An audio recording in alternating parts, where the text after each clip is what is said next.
ગુજરાતના લોક સાહિત્યમાં જ્યાં એક સમયે દુહા છંદ અને સંસ્કૃતિની વાતો થતી હતી ત્યાં હવે ચર્ચા કલાકારોની કળાની નહીં પરંતુ તેમની ફીની થઈ રહી છે। રાજકોટમાં લોક કલાકાર માયાભાઈ આહિર અને કીર્તિદાન ગઢવીને મનપા દ્વારા અપાયેલી લાખોની રકમને લઈને નવો વિવાદ ઉભો થયો। રાજકોટના પરસોત્તમ પીપળિયાએ સોશિયલ મીડિયા પર પોસ્ટ કરી છે અને સીધો સવાલ ઉઠાવ્યો, મહાનગરપાલિકા દ્વારા અપાયેલા કરોડો રૂપિયાના ખર્ચનો ભાર આખરે કોના ખભા પર આવે છે? પીપળિયાનો દાવો છે કે મનપા પાસે આવતો દરેક રૂપિયો પ્રજાના ટેક્સમાંથી આવે છે અને એ જ પૈસાથી કલાકારોને મોટી ફી ચૂકવવામાં આવે। આ વિવાદની વચ્ચે માયાભાઈ આહિરનું રેશનિંગના અનાજ અને ટેક્સને વેતન પણ ચર્ચાના કેન્દ્રમાં છે। એક તરફ લોક કલાકારોનું કહેવું છે કે તેઓ પોતાની કળા અને વર્ષોની મહેનતનું વળતર મેળવે છે, તો બીજી તરફ સવાલ ઉઠી રહ્યો છે કે શું જાહેર નાણાંનો આટલો મોટો ખર્ચ યોગ્ય છે? હવે ચર્ચા એ નથી કે ડાયરામાં કોના દુહા વધુ ગાજ્યા, પરંતુ એ છે કે લોક કલા અને જાહેર નાણાં વચ્ચેની આ લડાઈ ક્યાં જઈને અટકશે અને આ વિવાદ હવે હાલમાં ટોક ઓફ ધ ટાઉન બની ગયો છે। અને આજ મુદ્દે આપણી સાથે પરસોત્તમ પીપળિયા ખુદ જોડાઈ ગયા છે। પરસોત્તમભાઈ, પ્રજાના પૈસે ડાયરાના આક્ષેપો શું કહેશો? બહેનજી, કોઈ પણ કલાકારને પોતાની પ્રોગ્રામ કરવાની, ડાયરા કરવાની છૂટ હોય છે અને એના મન માગે તે પ્રમાણે તે ચાર્જ પણ વસૂલ કરી શકે છે। એની સામે કોઈ વાંધો હોઈ શકે નહીં, કારણ કે એ તેમની સ્વતંત્રતા છે।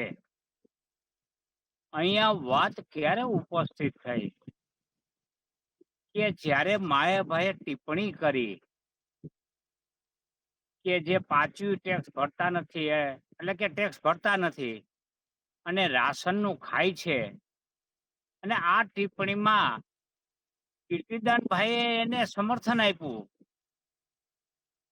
એટલે જે પ્રજા પૈસા ભરે છે, જે પ્રજા કર ભરે છે, એના પૈસાથી ને પણ આપણા ડાયરાઓ થાય છે। આ જે કોર્પોરેશન, રાજકોટ મ્યુનિસિપલ કોર્પોરેશને ડાયરો કર્યો, એમાં માયાભાઈને 10 લાખ રૂપિયા મળ્યા છે બે ડાયરાના। એમ માયાભાઈને 7 લાખ રૂપિયા મળ્યા છે ને 10 લાખ રૂપિયા મળ્યા છે કીર્તિદાનભાઈને। તો એ પ્રજાના જ પૈસા હતા ને, પ્રજાના કરના ભરેલા પૈસા છે। આ કોઈ સરકારે ઝાડવેથી ઉપાડેલા પૈસા નથી। એટલે અહીંયા વાત એ છે કે તેવું કેવું જોઈતું નહોતું, કારણ કે તે અમાનવીય હતું। ગરીબોની આવી અપમાન કરવું જોઈએ નહીં।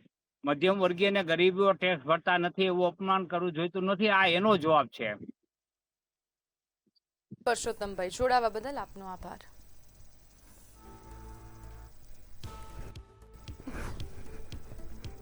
લોકકલા જગતમાં કલાકારોના મહેનતાણાનો મુદ્દો હવે ચર્ચામાં આવી ગયો છે અને આ મુદ્દો હાલ ટોક ઓફ ધ ટાઉન છે અને કલાકારો તરફથી આ અંગે કોઈ સત્તાવાર સ્પષ્ટતા સામે આવી નથી। તેના પર હવે સૌની નજર પણ મંડરાયેલી છે।